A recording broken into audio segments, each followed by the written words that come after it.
Hi guys, it's Mal and we're out on another dig up in the glorious Cumbrian countryside. And you can see Terry and Charlie here just discussing the best plan of action for this new field. They said we've never been in here before, so it'll be a great unknown, but there's a lot of Roman and Viking activity and other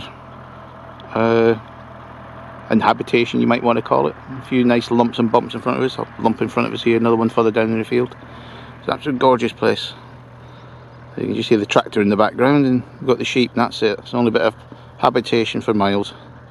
So really looking forward to this hunt with Terry. Terry's got his glorious E-track. I think Charlie's got an E-track as well, and I've got the day. So we'll do a bit of scouting first, meet up at lunchtime and see how we get on, and then attack it rest from there. I might get the CTX later on if the stuff's deep. So looking forward to this hunt. Oh, that gives a big signal. That's the second find of the day. It's just a big lump of lead. Well, that's a sign of some age. That's a lead buckle. It's a shame it's in two parts, but you can just see that's the main bridging part, and then you've got the surround here and round the other side where the other part would be. That's quite an old find, that. Well guys, now we got the dilemma. We got a signal right under that pat. Or just to the edge of it maybe. I think I'll just cut round this side here and fold it back that way just to see what we got. Sounds like a piece of lead, but you never know. Here we go. Hold your breath, as Chiggy would say. Well guys, we flipped him over, and guess what? I'm a status tube. But you can't leave one under a pack, can you? Pongs a bit, that's for sure, because it's a fresh one.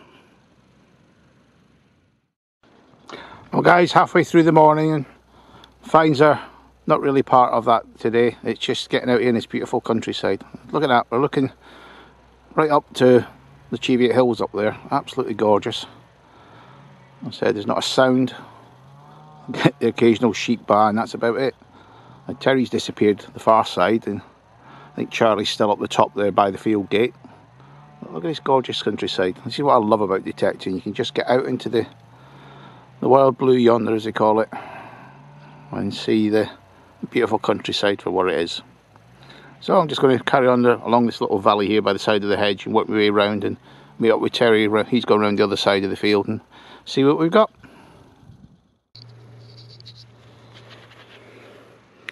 Well guys, that was a deep one, about 9 inches down. See the spades in the hole here. I used the spade as a tripod. I thought it was a farthing at first. It was a button, about 9 inches down, so not much iron in here. So when I catch up with Terry, let's see what he's been finding, and then we might make a decision to go into the next field a bit further up the hill. Well guys, after a frustrating morning, we're back out for the afternoon hunt. And Terry's just putting his stuff in the cattle feed, because this full of heifers in here and bullocks, so could be fun later on. And Charlie's just going up the side of the field. So just coming to this lumpy bumpy field, you could call it.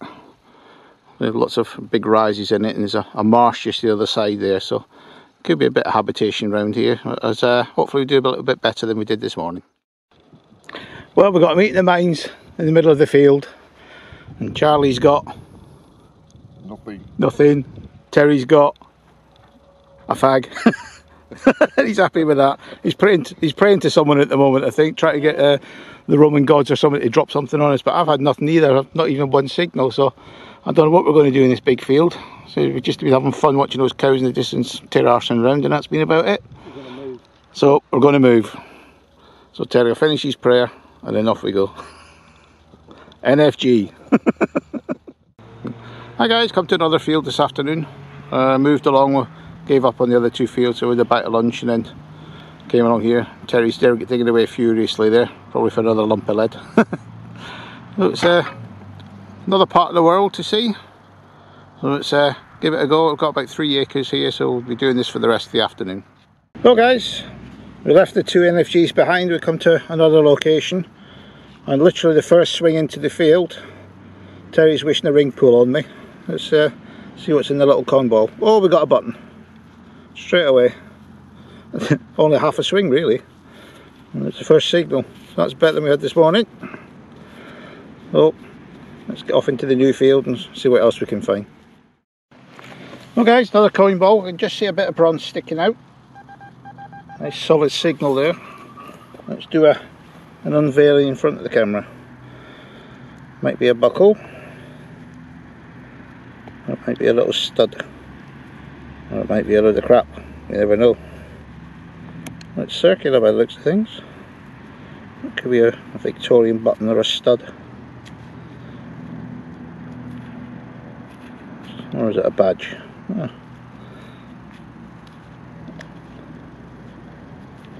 That looks like a button. Or a flower pattern button on there. So doing a lot better in this field already. So, well, it might be the hole in the middle there. It's probably a bit of furniture decoration, harness decoration. I was doing a lot better this afternoon then.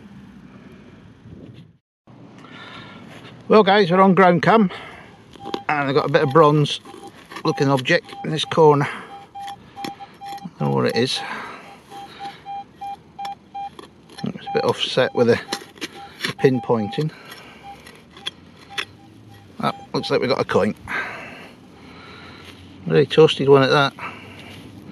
Very light one as well, so it might even be a token. It come from about 4 or 5 inches down. But nothing on it. Oh well, on to the next one. Well guys, looks like we got something round there. I just saw the imprint.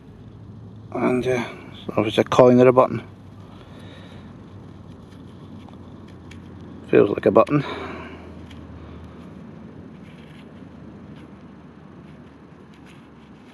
That's a coin, an old halfpenny or something. The way to tell, just get all toasted up these, just end up as metal discs. I think that one's an old halfpenny. Well, doing a bit better than this morning, that's for sure. I don't know how Terry and Charlie's getting on. They've gone down the other end of the field. I'm just sticking around this patch where we're getting all these milk bottle tops. Well guys, I think I might have a clue to all those bits of foil and everything. That looks like a mouthpiece of a brass instrument.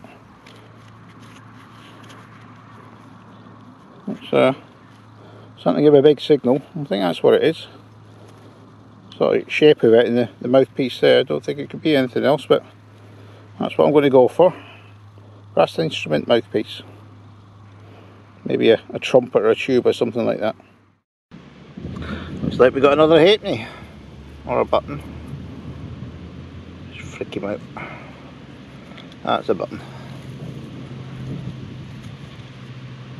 Nothing fantastic coming out of this afternoon's hunt, but plenty of signals to keep us interested.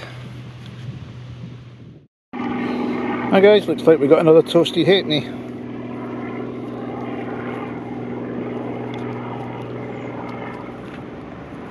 Just all corroded away as usual.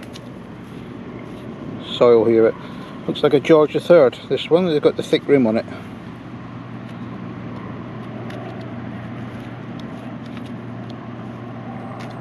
I'll confirm that at the review, but I'll go for George III. Halfpenny, that one. Well guys, just an hour to go. Looks like we got our first bit of silver. Little silver sixpence. Not that good a condition. It's one of the Georges by the looks of things. It's like George VI, possibly. Might be silver.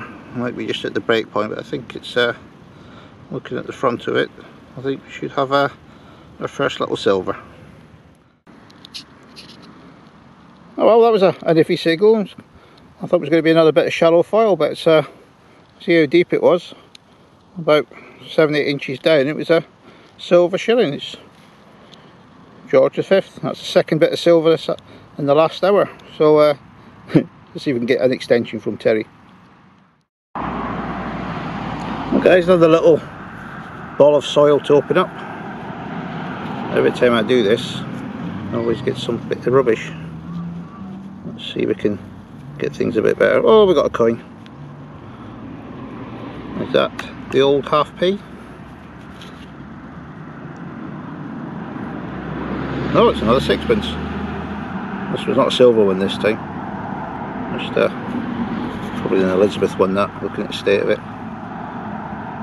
Yeah, I'll go for Elizabeth II sixpence. That's not bad going. 3 coins, just one after the other there.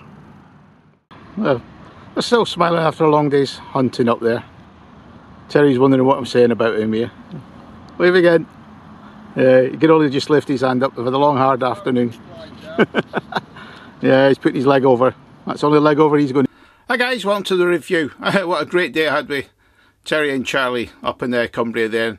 Thanks again, Terry, you're a perfect gent, perfect host, and I'll look forward to returning the favour in a couple of weeks' time down here when hopefully you'll get some of your first Roman coins and one of my permissions. So, funny day today. Those two fields we went on at first looked very, very promising. Never been in there before. Terry done a bit of research. It said there was a lot of activity around there, but for some reason those two fields, they just weren't in them. It said got a couple of buttons, bits of dross as you can see here, but most of this dross came up from the afternoon field. And that second field, I couldn't believe it. The three of us were in there for probably 3/4 of an hour to an hour. Not a signal, not a find between us. So officially classed as NFG. I'll let you read into that what that actually means. So we moved on to the afternoon hunt, and it was a lot better. We started getting signals straight away, more or less. One thing I did find, that's why I concentrated on that area, is all these milk bottle tops. There's loads of them, all green tops. Which, when I used to be off farming stuff myself, I used to hand bottle all these, so I knew what they were. So there's obviously been activity around there. Drinking a lot of milk, or it was there was a dairy shed there somewhere. But my little view is it was like a school outing or picnics with the amount of that there was there and all the other dross. I've slipped up 2 bits of coke when we days. Don't normally get coke. But you have to dig them. I said there's lots of other trash here, which we got. Mastitis tube from the morning hunt, that was the only one luckily. But overall, let's just put that to one side. Let's not dwell on that. Finds wise, a mixed bag. The usual sort of finds we expect to find up in Terry's permissions in Cumbria. Finds, no matter where you go, they're always sparse, but you do get quite a few when you persevere. So we've got a few buttons, a few coins. Not sure what this is. Looks like a little miniature horseshoe. It's too big to come off any stock or anything, so it might be just a bit of decoration off a horse harness. Blow my own trumpet. Yeah, I got a mouthpiece for, I think that might be a bigger instrument, like a tube or a trombone or something. I don't think it's a trumpet one, but I'll have a look at that once it's cleaned up. And then did my usual trick on Terry. Got to the last hour, found 2 silver. Did that last time up there, and the look on his face. Got the 6pence, then got the shilling.